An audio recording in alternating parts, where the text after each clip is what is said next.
اعوذ باللہ السمیع العلیم من الشیطان اللعین الرجیم، بسم اللہ الرحمن الرحیم۔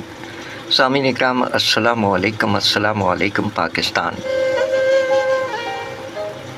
شہر قائد کراچی پاکستان سے آپ کا میزبان سرفراز عابدی حاضر خدمت ہے، کہتا ہے آداب عرض۔ امید ہے آپ جملہ احباب بفضل الہی خیریت سے ہیں، سلامت رہیے، آباد رہیے۔ کیا کر رہا ہوں اور کیا کیا کروں گا میں؟ کیا کر رہا ہوں اور کیا کیا کروں گا میں؟ کرنے کے باب میں یہی سوچا کروں گا میں۔ کیا کر رہا ہوں اور کیا کیا کروں گا میں؟ کرنے کے باب میں یہی سوچا کروں گا میں۔ شاعری سچ بولتی ہے۔ شاعر ایسا ہی ہوتا ہے۔ شاعر کئی قسم کے ہوتے ہیں۔ بیوروکریٹ شاعر، PR پسند شاعر، افسر شاعر، شوقین شاعر، شوباز شاعر، تاجر شاعر، بے روزگار شاعر، کل وقتی یا جز وقتی شاعر، اور ایک ہوتا ہے صرف شاعر۔ ایسا شاعر دنیاوی معاملات میں کرنا تو بہت کچھ چاہتا ہے، لیکن فطرتاً اس شعر کی عملی تفسیر ہوتا ہے کہ کیا کر رہا ہوں اور کیا کیا کروں گا میں۔ کیا کر رہا ہوں اور کیا کیا کروں گا میں؟ کرنے کے باب میں یہی سوچا کروں گا میں۔ شاعری سچ بولتی ہے۔ سامعین اکرام، پروگرام کا نام تو شاعری سچ بولتی ہے، لیکن اس وقت جو اقتباس آپ کی سماعتوں کے سپرد کیا گیا، ہمارے عہد کی معروف نثر نگار، افسانہ نگار، ڈرامہ نگار اور کہانی نویس محترمہ عفت نوید صاحبہ کے مجموعے سے شاعر ایسا ہی ہوتا ہے سے اقتباس پیش کیا گیا۔ جیسا کہ آپ نے سماعت فرمایا، محترمہ عفت نوید صاحبہ نے تحریر فرمایا کہ شاعر کئی قسم کے ہوتے ہیں۔ بیوروکریٹ شاعر، PR پسند شاعر، افسر شاعر، شوقین شاعر، شوباز شاعر، تاجر شاعر، بے روزگار شاعر، کل وقتی یا جز وقتی شاعر، اور ایک ہوتا ہے صرف شاعر۔ ایسا شاعر دنیاوی معاملات میں کرنا تو بہت کچھ چاہتا ہے، لیکن فطرتاً اس شعر کی عملی تفسیر ہوتا ہے کہ کیا کر رہا ہوں اور کیا کیا کروں گا میں۔ کیا کر رہا ہوں اور کیا کیا کروں گا میں؟ کرنے کے باب میں یہی سوچا کروں گا میں۔ جی ہاں سامعین اکرام، یہ اقتباس پیش کیا گیا محترمہ عفت نوید صاحبہ، شہر قائد کراچی پاکستان میں مقیم، ہمارے عہد کی معروف نثر نگار، ڈرامہ نگار، افسانہ نگار، کہانی نویس۔ آپ تو نثر سے جڑی ہوئی ہیں اور آپ کے خاوند جناب میر احمد نوید صاحب عہد حاضر کے معروف شاعر ہیں، ماشاءاللہ ہر دو زوجین اہل ادب ہیں۔ 22 اگست 1961 دنیا میں تشریف لانے والی محترمہ عفت نوید صاحبہ، ان کی جو تخلیقات منظر عام پر آ چکی ہیں ہمارے علم کے مطابق، وہ ہیں ان کی خود نوشت دیپ جلتے رہے، اس کے ساتھ ساتھ او لیول درسی کتاب ایوان اردو،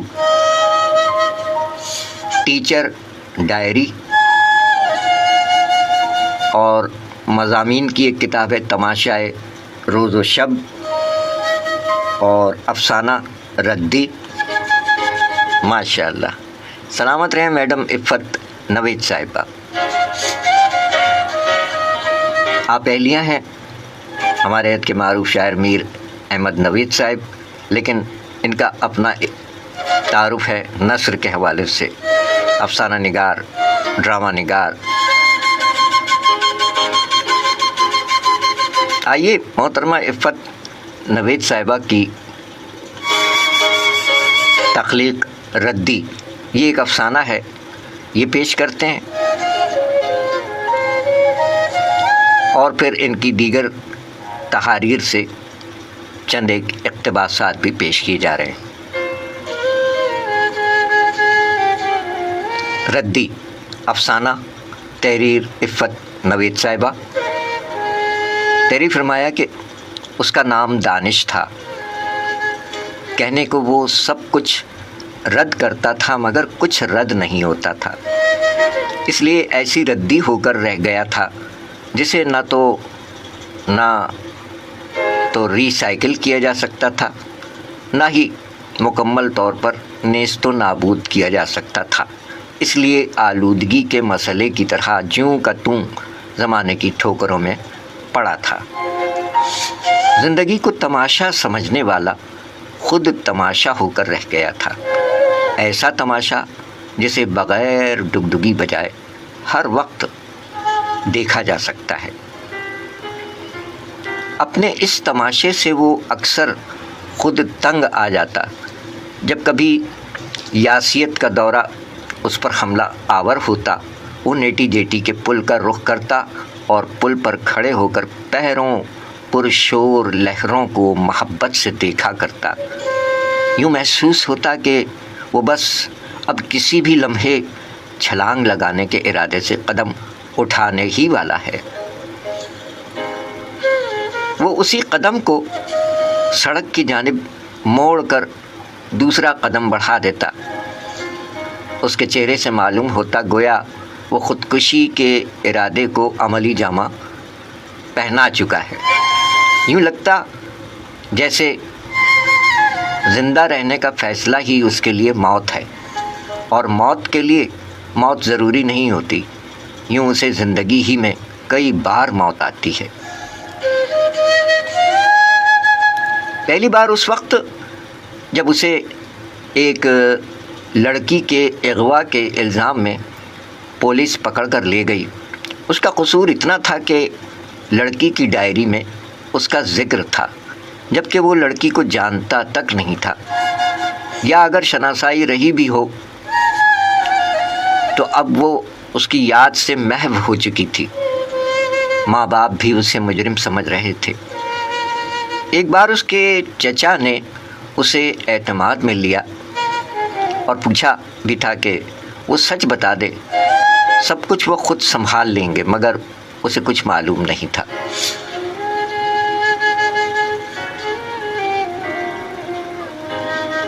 پولیس اس پر 4 دن تک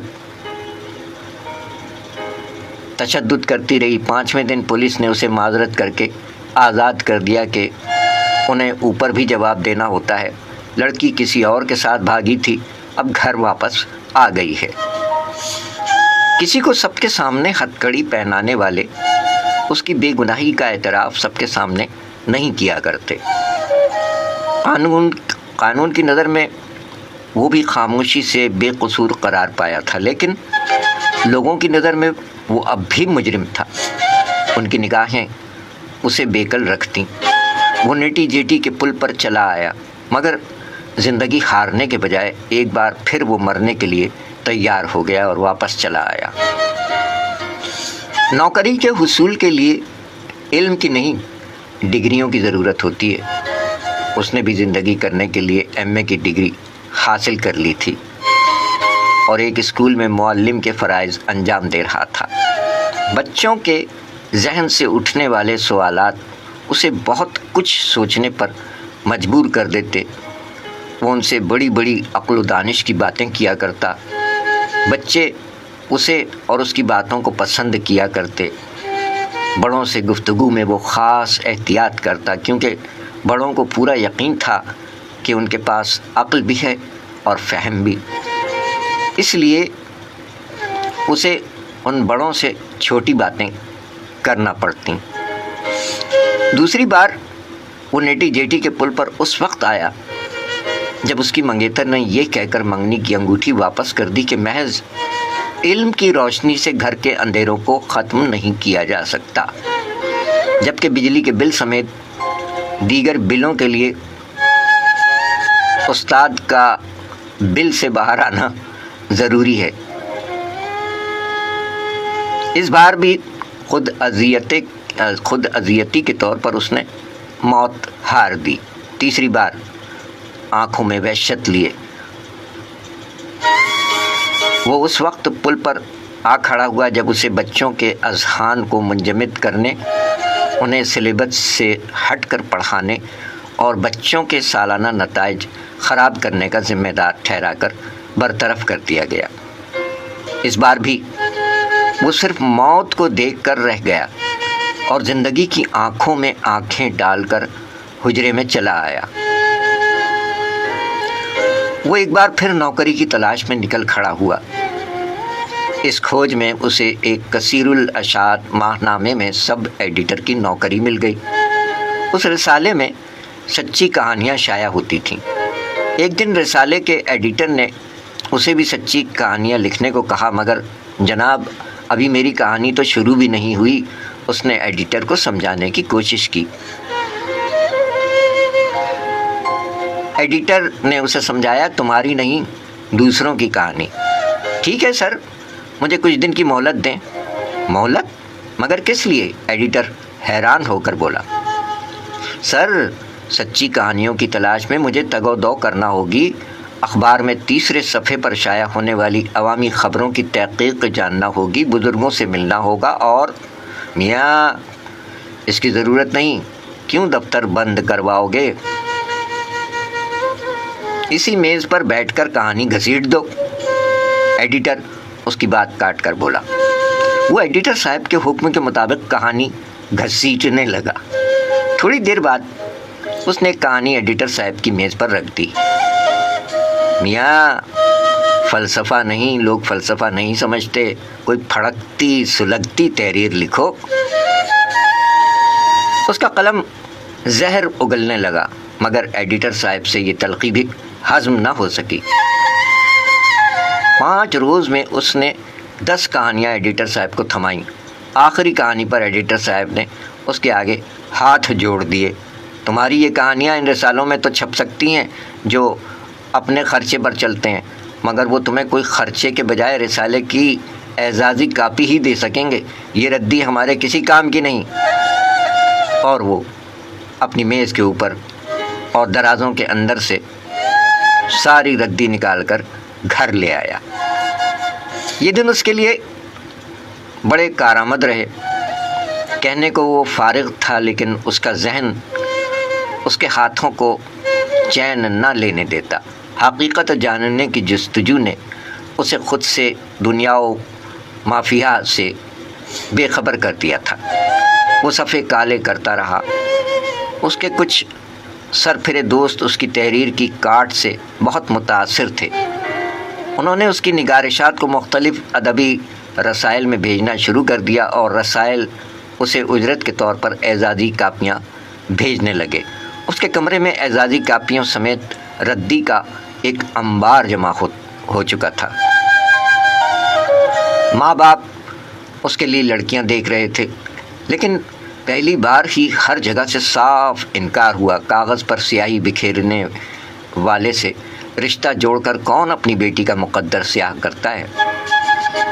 کسی نے والدین کو دارالامان جانے کا مشورہ دیا، مگر وہاں کے منتظمین نے بھی رشتے کی نوعیت جانتے ہوئے اپنے ادارے کی لڑکی کے لیے یہ ذمہ داری قبول کرنے سے انکار کر دیا کہ کاغذ پر الفاظ انڈیلنے سے چائے کی خالی پیالی کو فرق نہیں پڑتا۔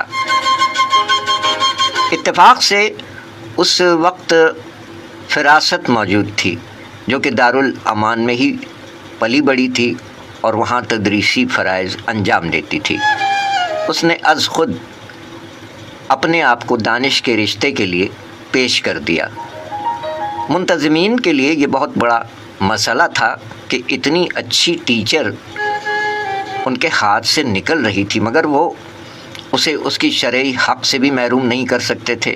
یوں فراست دانش کی زندگی میں داخل ہو گئی۔ وہ دانش کی علمیت کی دل سے قائل تھی۔ اس نے دانش کی پیٹھ کیا تھپکی کہ اسے کسی کی پرواہ نہ رہی۔ وہ دیوانہ وار اپنے کام میں جت گیا۔ زندگی کی چھوٹی چھوٹی ضرورتوں کو پورا کرنے کے لیے وہ شام کو ٹیوشن پڑھاتے۔ کسی بڑی ضرورت انہیں کبھی محسوس نہ کی تھی۔ انہوں نے کسی بڑی ضرورت کبھی محسوس نہ کی۔ ان کی شادی کو 10 برس ہو چکے تھے۔ ماں باپ دنیا سے رخصت ہو چکے تھے اور ایک برس کے وقفے سے 2 بچے کاوش اور زیست دنیا میں آ چکے تھے۔ زندگی ان بچوں کو ایسے گھر میں بڑا کر رہی تھی جس کے بڑے بھی ابھی تک بڑے نہ ہو پائے تھے۔ پھر وہ محض اپنے قامت کے بل پر کیسے بڑے ہو سکتے تھے؟ بڑے ہونے کے لیے جن حدود و قیود کو پھلانگنا ضروری ہے، وہ اس کی پٹی تک بھی نہ پہنچ سکتے تھے، کیونکہ ان کے والدین نے وہ پٹی سرے سے بچھائی ہی نہیں تھی۔ دانش اور فراست کے قول و فعل کی یکسانیت نے کاوش اور زیست پر آگہی کے سارے در کھول دیے تھے۔ وہ والدین تھے یا 8واں عجوبہ، زندگی کے تھپیڑوں سے پینگیں بڑھا کر مطمئن تھے۔ دانش کاوش اور زیست کو اکثر نیٹی جیٹی کے پل پر لے کر جایا کرتا۔ اس نے انہیں اپنی زندگی کے اس دور کے بارے میں بھی بتا دیا تھا جب وہ زندگی ہارنے کی خواہش لے کر پل پر آتا اور موت کا انعام لے کر واپس جاتا تھا۔ اپنے تئیں وہ اس واقعے سے بچوں میں جینے کی لگن اور ہمت نہ ہارنے کا درس دینے کی کوشش کر رہا تھا۔ گھر میں بچے دانش اور فراست کی باتوں سے خوشبو محسوس کرتے، آگہی کے اجالے سے فیض یاب ہوتے، اور جب کبھی ان کا بچپن انہیں گھر سے باہر کی راہ دکھاتا وہ چلے تو جاتے، مگر کھلی فضا میں انہیں شدید گھٹن محسوس ہوتی۔ وہ گھر میں گھس کر لمبی لمبی سانسیں لینے لگتے۔ بچے خاصے بڑے ہو گئے تھے لیکن اسکول جانا نہیں چاہتے تھے۔ دانش اور فراست جانتے تھے کہ بچوں کا گھر سے باہر نکلنا اور اسکول جانا کتنا ضروری ہے، لہٰذا انہیں سمجھا بجھا کر اسکول میں داخل کر دیا گیا۔ 2 محلے چھوڑ کر ہی بچوں کا اسکول تھا۔ بچے ایک دوسرے ہاتھ پکڑ کر اکیلے ہی اسکول جایا کرتے تھے۔ گھر اور اسکول سے ملنے والی تعلیم اور دوستوں کی صحبت سے ان بچوں کو ایسا کیا ملا؟ ان کے ننھے ذہنوں نے ایسا کیا سمجھ لیا کہ وہ گم سم رہنے لگے؟ زندگی کی دلچسپیوں میں انہوں نے حصہ لینا ہی چھوڑ دیا۔ وہ کسی قسم کی شرارت کرتے، نہ ہی انہیں بھوک لگتی۔ دانش اور فراست اپنے بچوں کی ذہنی کیفیت سے پریشان تھے۔ ایک دن کاوش اور زیست جب اسکول سے گھر نہ پہنچے اور اسکول کا فون بھی مسلسل مصروف ملا تو دانش سیدھا اسکول پہنچا۔ معلوم ہوا کہ بچے 1 گھنٹہ قبل ہی گھر کے لیے روانہ ہو چکے ہیں۔ دانش بھاگم بھاگ گھر پہنچا کہ شاید بچے رستہ بدل کر گھر آ گئے ہوں۔ فراست پریشان حال بیٹھی تھی۔ آہٹ سن کر وہ بےتابی سے اس کی جانب بڑھی، لیکن اس کے پیچھے بچوں کو نہ پا کر اس کے پیروں تلے زمین نکل گئی۔ اس نے لڑکھڑا کر دیوار کا سہارا لیا۔ دانش کے لیے تسلی کے تمام الفاظ اپنی معنویت کھو چکے تھے۔ فراست کو تسلی دینا اسے ڈھکوسلا لگا۔ وہ بچوں کے دوستوں کو فون کرنے کی غرض سے ٹیلی فون کے قریب آ گیا۔ اس سے پہلے کہ وہ ریسیور اٹھاتا گھنٹی بج اٹھی۔ اس نے بے دلی سے ریسیور اپنے کان سے لگایا۔ فراست بھی دانش کے قریب آ کر کھڑی ہو گئی۔ فون سنتے ہوئے اس کے چہرے کے تاثرات نے فراست کو بہت کچھ سمجھا دیا۔ دانش نے فون پر کہی جانے والی کچھ باتیں دہرائیں اور ریسیور رکھ کر دروازے کی جانب دوڑا۔ ٹیکسی ڈرائیور کو جب دانش نے ایک اسپتال کا نام لے کر چلنے کو کہا تو فراست کا دل بیٹھ گیا۔ دونوں بچے ایمرجنسی وارڈ میں بے ہوش تھے۔ آپ کے بچوں کے بیگ سے یہ پرچہ ملا ہے؟ دانش کے استفسار پر ڈاکٹر نے اسے ایک کاغذ تھما دیا۔ یہ کاوش کی لکھائی تھی۔ اس نے لکھا تھا، وہ اور زیست اپنے ماں باپ کی طرح شہادت کی انگلی اٹھائے اپنی باری کے منتظر نہیں رہنا چاہتے، چنانچہ اس تماشے کو ختم کر رہے ہیں۔ بچوں میں سانس تھی مگر آس مر چکی تھی، اور دانش کے لیے یہ بات ہی اذیت کا باعث تھی۔ وہ سمجھتا تھا بچے اس کا عکس ہیں، اس کا پرتو ہیں، مگر اس نے انہیں زندگی کی سچائیاں دکھا کر ان کا بچپنا چھین لیا تھا۔ آگہی کے در ان پر کھول کر ان کی معصومیت ختم کر دی تھی۔ سچائی کی آگ نے ان بچوں کو سرد کر دیا تھا۔ جانے حقائق کے ادراک نے ان بچوں کو گمراہ کیا تھا یا صحیح راہ دکھائی تھی۔ اپنے والدین کے ہر فعل کو اپنے دماغ کے کمپیوٹر میں فٹ کر کے وہ یہی کر سکتے تھے۔ بچے بچ گئے تھے مگر وہ ختم ہو رہا تھا۔ ماں کو بچوں کے پاس چھوڑ کر گھر چلا آیا۔ اپنے لکھے ہوئے تمام کاغذات کا پلندہ ایک جگہ جمع کیا۔ موت کی راہ دکھانے والے ان کاغذات کو وہ ماچس کی آگ دکھانا چاہتا تھا۔ یکا یک اسے ایک خیال آیا۔ فراست اور بچے گھر میں داخل ہوئے تو حیران رہ گئے۔ اس گھر میں آج تک کوئی کھلونا نہیں آیا تھا، مگر آج دانش کھلونوں میں گھرا بیٹھا تھا۔ کاغذ کے جہاز، کاغذ کی گیندیں، کاغذ کی کشتیاں، کاغذ کے پھول، یہ سارے کھلونے گھر میں تیر رہے تھے اور دانش قہقہے لگا رہا تھا۔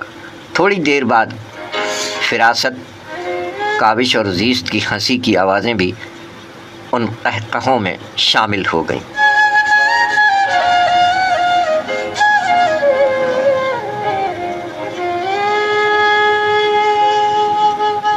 سامعین اکرام، محترمہ عفت نوید صاحبہ کا افسانہ ردی آپ کی سماعتوں تک منتقل ہوا۔ محترمہ عفت نوید صاحبہ ہمارے عید کی ڈرامہ رائٹر، افسانہ نگار، نثر نگار، کہانی نویس، ماشاءاللہ سلامت رہیں میڈم۔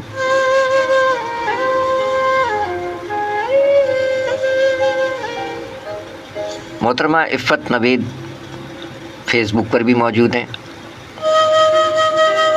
آپ ان کی وال پر جائیں اور ان کی دیگر تحاریر اور اقتباسات سے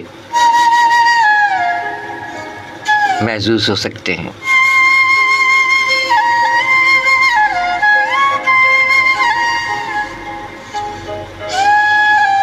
ہم نے ان کا ایک مختصر شارٹ اپنی ٹائم لائن پر لگایا تھا، جس میں محترمہ عفت نوید صاحبہ نے تحریر فرمایا کہ اگر آپ کو لگتا ہے کہ آپ درست ہیں تو کسی سے ہم نوائی کی امید نہ رکھیں۔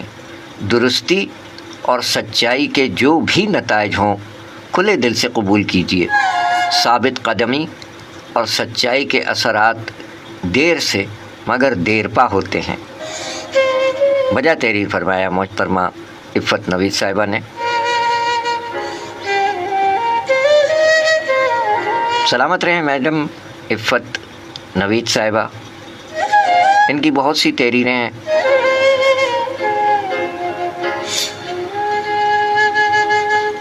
دیپ جلتے رہے، ان کی ایک کتاب ہے دیپ جلتے رہے۔ تبرک کے عنوان سے ان کی یہ ایک اور تحریر سماعت فرما لیجئے۔ کتاب کا نام ہے دیپ جلتے رہے، اس سے یہ تبرک کے عنوان سے تحریر ہے، اس سے یہ ایک اقتباس ہے۔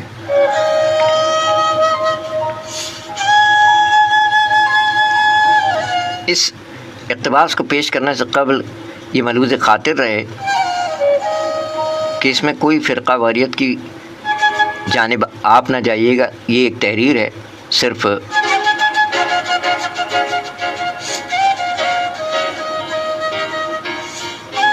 اس میں بیان کردہ باتوں کو سماعت فرمائیے اور محسوس کیجیے.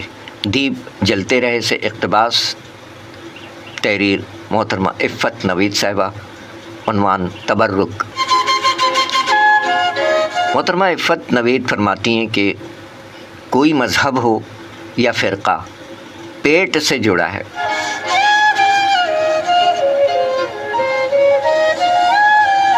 صدقہ، خیرات، لنگر، نذر، نیاز، تہوار، مجلس، میلاد، تبلیغی اجتماع، شادی، بیاہ، مہندی، مایوں، سالگرہ، سوئم، چہلم، برسی، غرض کوئی موقع ہو، لذت کام و دہن اس کی اساس ہے.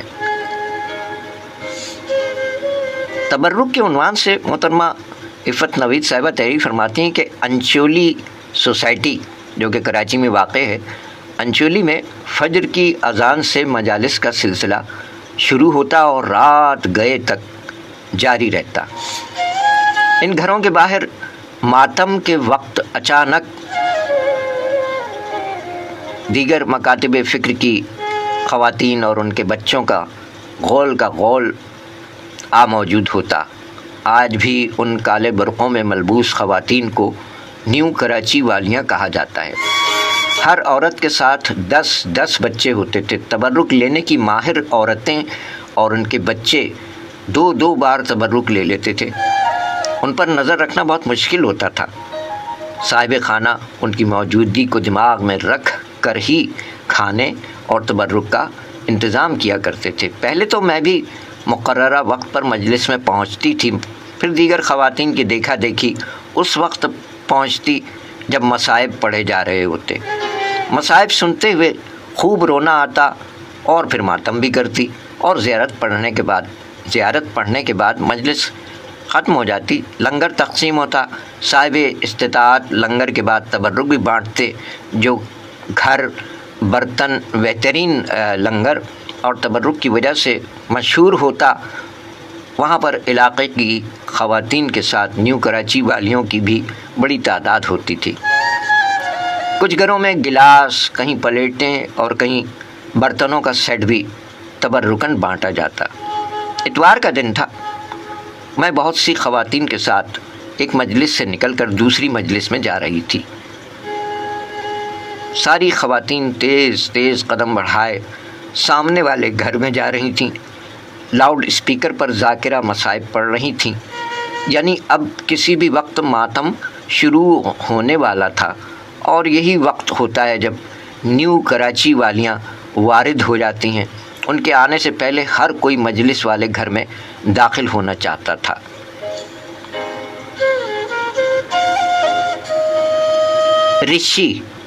رشی مسلسل پانی مانگ رہا تھا، لیکن میں بھی بے حس بنی دونوں بچوں کو مجلس والے گھر کی طرف گھسیٹے لیے جا رہی تھی. میری حالت نیو کراچی والی خواتین سے مختلف نہ تھی. پتلی گلی میں غریبانہ حلیے میں کھڑی ایک عورت سے التجا کر رہی تھی، ہمارے یہاں مجلس ہے، آ جاؤ بہن آ جاؤ. لاؤڈ اسپیکر سے گریہ ناک مصائب پڑھتی ذاکرہ کی پرشکوہ بلند ہوتی ہوئی آواز میں اس کی التجا تقریباً دم توڑ چکی تھی. اس کے کانپتے ہونٹ مچل رہے تھے، آنکھیں بین کر رہی تھیں. کوئی ہے جو اس کے گھر میں بیٹھ کر اس کے ساتھ مظلوم کربلا کے مصائب پر آنسو بہائے؟ لیکن سب اسے دیکھ کر آگے بڑھ رہی تھیں. ہم بھی آگے بڑھ گئے. پھر کچھ خیال آیا، پلٹے اور اس عورت کے ساتھ اس کے گھر چلے گئے. گھر میں اندھیرا سا تھا. گھر کی چند خواتین تھیں. میرے پیچھے 1-2 خواتین اور بھی داخل ہو گئیں. خیال تھا کہ پتہ نہیں کتنی دیر کی مجلس ہوگی، لیکن مغرب کی اذان ہونے والی تھی، اس لیے سوز کے بعد مختصر مجلس پڑھی گئی اور 1 نوحے کے بعد ماتم اور مجلس ختم۔ اس دوران میرا رشی مجھے مسلسل پانی کے لیے کہتا رہا، لیکن کوئی موقع نہیں مل پا رہا تھا۔ خیر 15 منٹ بعد مجلس ختم ہو گئی۔ جوس کے 2 ڈبے تبرک کے طور پر بانٹے گئے۔ رشی تو جوس دیکھ کر باقاعدہ ہنسنے لگا۔ ہم نے اسے ٹھوکے دیے کہ غم کا موقع ہے، مگر پیاسے بچے کو پانی کی طلب ہو اور ملے شربت تو اس سے کیا غرض کہ موقع ہنسنے کا ہے کہ نہیں۔ خیر میرے بچے کی پیاس بجھی اور میں نے بھی سکھ کا سانس لیا۔ دونوں بچوں نے جوس کے ڈبے گلی کے کونے تک پہنچتے پہنچتے خالی کر دیے اور اپنے اپنے ڈبوں کو زمین پر رکھ کر زور سے ایک ساتھ ان پر پیر مارے اور فضا میں زوردار پٹاخے کی آواز کے ساتھ بچوں کے قہقہے بلند ہو گئے۔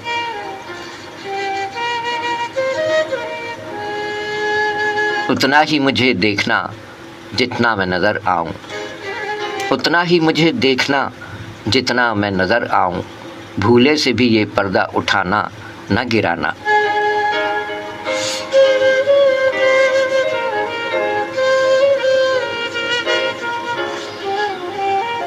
سامعین اکرام، ہمارے کی معروف نثر نگار، افسانہ نگار، ڈرامہ نگار اور کہانی نویس محترمہ عفت نوید صاحبہ، جو کہ 22 اگست 1961 دنیا میں تشریف لائیں، ہر دو زوجین اہل قلم ہیں۔ ان کے خاوند جناب میر احمد نوید صاحب معروف شاعر ہیں، اور آپ محترمہ عفت نوید صاحبہ ماشاءاللہ نثر نگار ہیں۔ دیپ جلتے رہے سے ایک اقتباس تبرک کے عنوان سے پیش کیا گیا۔ ڈھیروں دلی دعائیں، سلامت رہیے آپ کے لیے بھی اور میر احمد نوید صاحب کے لیے بھی۔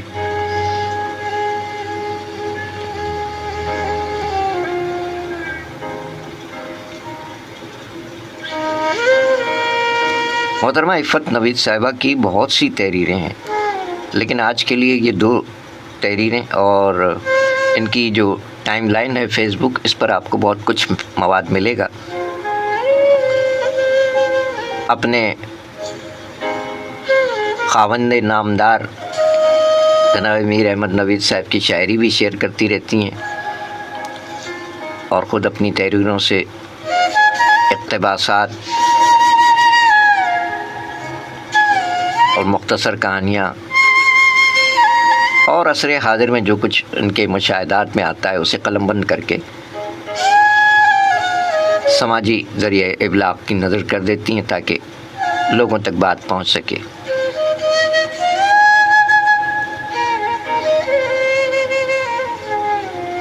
آپ نے اپنے شوہر نامدار کے اشعار بھی شیئر کیے ہوئے ہیں۔ میر احمد نوید صاحب فرماتے ہیں کہ موت کے حسن سے اب عشق کرو یا نہ کرو، موت کے حسن سے اب عشق کرو یا نہ کرو، تمہیں مرنا ہے بہرحال مرو یا نہ مرو، موت کے حسن سے اب عشق کرو یا نہ کرو، تمہیں مرنا ہے بہرحال مرو یا نہ مرو۔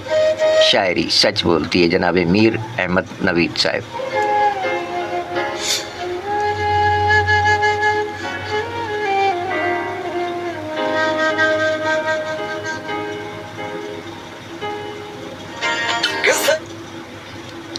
محترمہ عفت نوید صاحبہ سلامت رہیں۔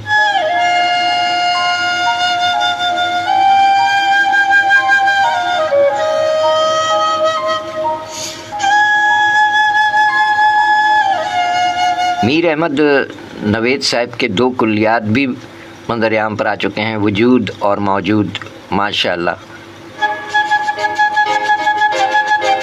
سینئر معروف شاعر ہیں میر احمد نوید صاحب، اور آپ ان کی اہلیہ ہیں عفت نوید صاحبہ۔ 22 اگست 1961 دنیا میں تشریف لائیں، سلامت رہیے۔ اور آپ کی جو کتابیں ہیں یہ گلشن اقبال میں فضلی سنز، وہاں سے مل جائیں گی ہر دو زوجین کی کتابیں. جی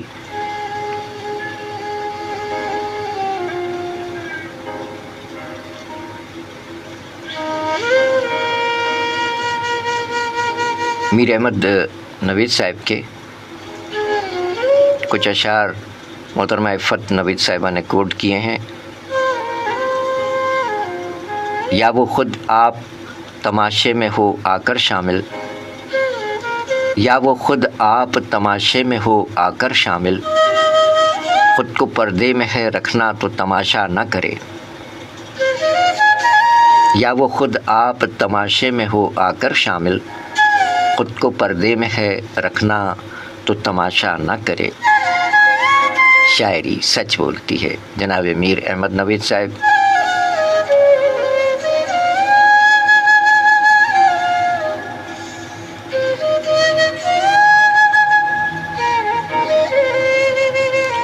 اور محترمہ عفت نوید صاحبہ میر احمد نوید صاحب کے مزید اشعار کوٹ کرتی ہیں اپنی ٹائم لائن پر.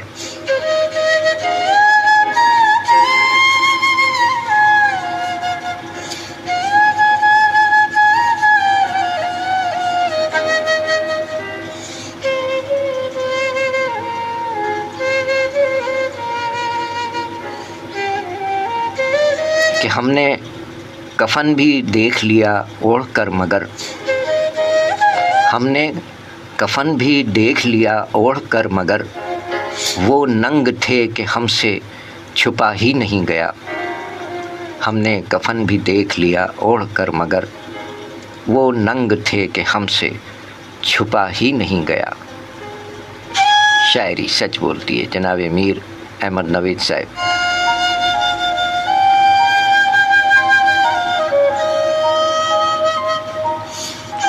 تو سامعین اکرام، محترمہ عفت نوید صاحب جو کہ فیس بک پر موجود ہیں، ان کی وال پر بہت سی دلچسپ تحریریں موجود ہیں.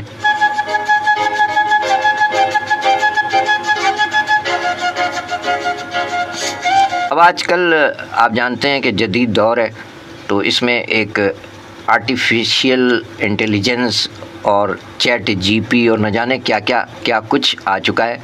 اس سلسلے میں محترمہ عفت نوید صاحبہ نے 10 مئی کو شیئر کی گئی پوسٹ میں تحریر فرمایا کہ آج کل میں کتابوں پر اے آئی کے احساس، جذبات اور فکری خیال سے تبصرے فیس بک پر دیکھ رہی ہوں.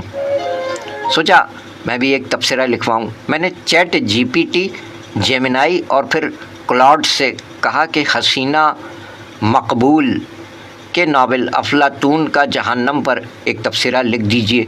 چیٹ جی پی ٹی اور جیمنائی نے فوراً روبوٹک تبصرہ لکھ دیا جو یہ تھا کہ افلاطون کا جہنم پر تبصرہ.